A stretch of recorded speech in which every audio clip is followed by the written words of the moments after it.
এই জগতে যে ভক্ত আমার কাছে যা পেতে চায় আমি সেইভাবেই তার মনস্কামনা পূর্ণ করি।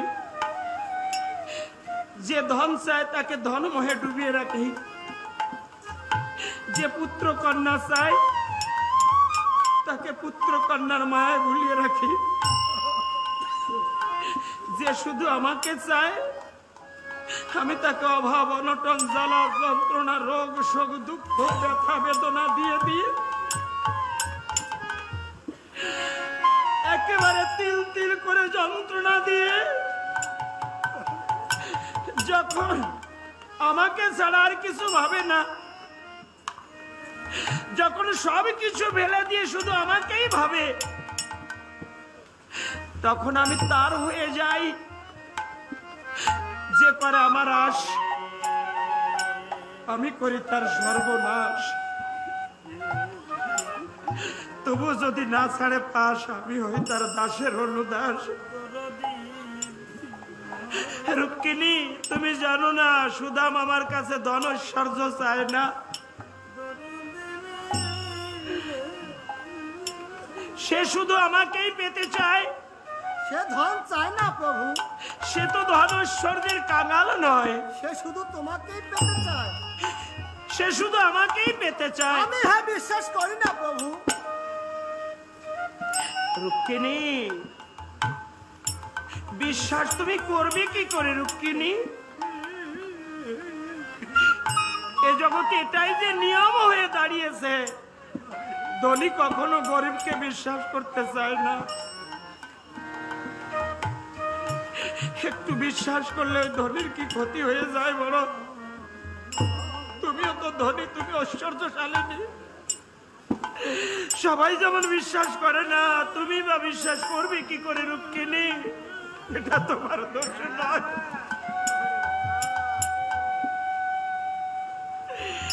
রুক্মিণী আমার বন্ধু আমাকে ছাড়া এ জগতে ধন পরিজন কিচ্ছু পেতে চায় না।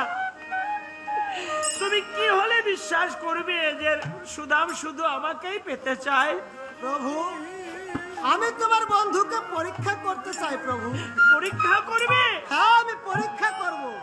হেরে যাবে রুক্মিণী, হেরে যাবে। আমি হেরে যাব? নিশ্চয়ই হেরে যাবে। তবু আমি পরীক্ষা করব প্রভু। রুক্মিণী পরীক্ষা দিতে গেলে আমার বন্ধুর কষ্ট পেতে হবে অনেক। জীবনে তাকে অনেক কষ্ট দিয়েছি রে, আর তার কষ্ট আমি দেখতে পারি না। তবু যখন পরীক্ষা তুমি করবে রুক্মিণী, আমার বন্ধু যদি তোমার কাছে পরীক্ষায় হেরে যায়, আমি কথা দিলাম আমার বন্ধুকে দিয়ে তোমার চরণ সেবা করাবো। আর আমার বন্ধুর কাছে তুমি যদি হেরে যাও, আমার বন্ধুকে কি দেবে তুমি? প্রভু আমি তোমার বন্ধুকে ধন ঐশ্বর্য দেব। রুক্মিণী এমন কোন ধন এই রাজভাণ্ডে নেই যে ধন দিয়ে আমার সুদামকে তুষ্ট করা যায়। ওর একমাত্র ধন হলাম আমি। প্রভু আমি যদি তোমার বন্ধুর কাছে হেরে যাই, হ্যাঁ আমিও তোমার বন্ধুর চরণ সেবা করব প্রভু। লজ্জা করবে না তো? প্রভু আমার বন্ধুকে অবহেলা করবে না তো? না প্রভু, হেরে গেলে লজ্জা থাকে না প্রভু। এই লহমর কণ্ঠহার, বহু মূল্যবান এই কণ্ঠহার, আমি তোমায় এই দ্বারকায় থেকে দিব্য দৃষ্টি দান করছি। তুমি দেখো বৃন্দাবনে কি চলছে। বৃন্দাবনে আমার সুধামের চলার পথে এই স্বর্ণথলি তুমি ছড়িয়ে রেখে দাও, আর প্রাণ ভরে পরীক্ষা করে নাও সুধাম কি আমাকে চায় না এই স্বর্ণথলি চায়। তাই হবে প্রভু। রেখে দাও, এই পথ ধরে আসবে সুধাম ভিক্ষায়। রুক্মিণী দেখো প্রতিনিয়ত সুদাম ভিক্ষায় যায়, কাছের লোকজন আর ভিক্ষা দেয় না, কত দেবে ভিক্ষা? তাই আজ কাছ থেকে কাছের লোকজন পরিত্যাগ করে আজ চলছে রাধারানীর বাপের বাড়ির দিকে। রাধারানীর বাপের বাড়ি কোথায় জানো? জাপটে। জাপটে ধনী লোকের বসতি, তাই ভাবছে রাধারানীকে দেখে আসবো, রাধারানীর চরণে একটা প্রণাম করে আসবো, আর যদি কেউ এক মুষ্টি ভিক্ষা দেয় ভিক্ষাও নিয়ে আসবো। তাই সুদাম কৃষ্ণ কৃষ্ণ বলে পথে বেরিয়েছে। পথে বেরিয়ে আমার চরণ চিহ্ন দেখে দেখে বলছে, কৃষ্ণ রে, এখানে দাঁড়িয়ে তুই বংশীতে সংকেত করেছিলি বন্ধু, দেখ তুই ব্রজে নাই, তোর চরণ ধুলি এখনো বিলুপ্ত হয় নাই। বন্ধু, তোর চরণ ধুলি পেয়েছি আর তোর মধুর নাম, এই দুটি সম্বল নিয়ে আমি আমার বাকি জীবন বেঁচে থাকতে পারবো রে, আমার আর কোনো কষ্ট হবে না। ওই চরণ ধুলির মাঝে গড়াগড়ি দিয়ে সুদামা কৃষ্ণ কৃষ্ণ বলে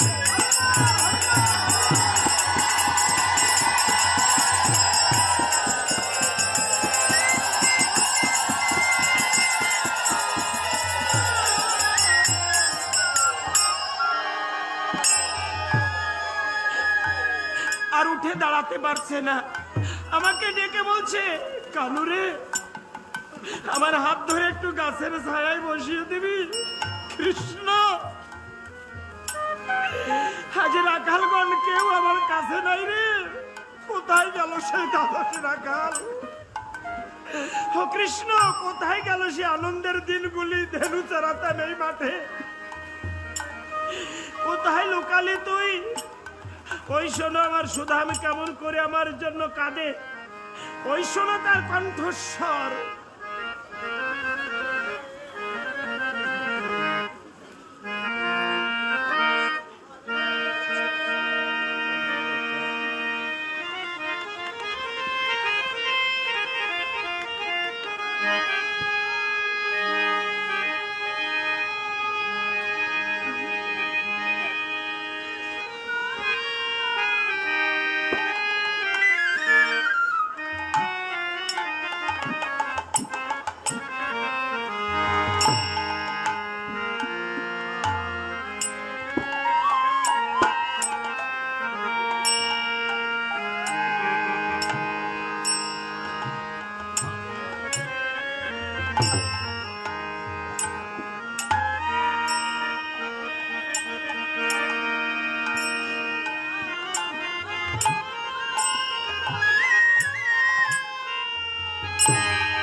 দেখতে পাচ্ছ রুক্মিণী,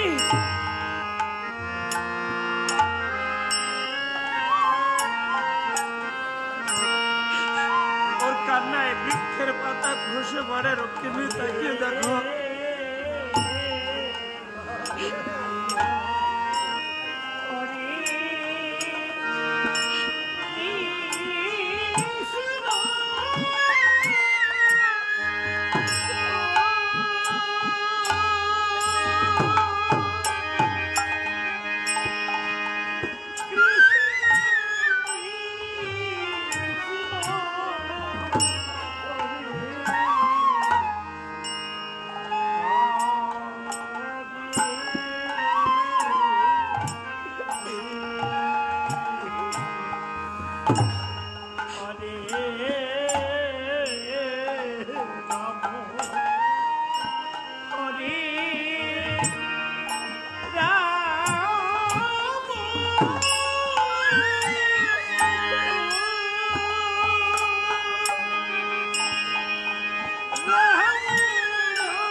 এইভাবে যে হয় বাবা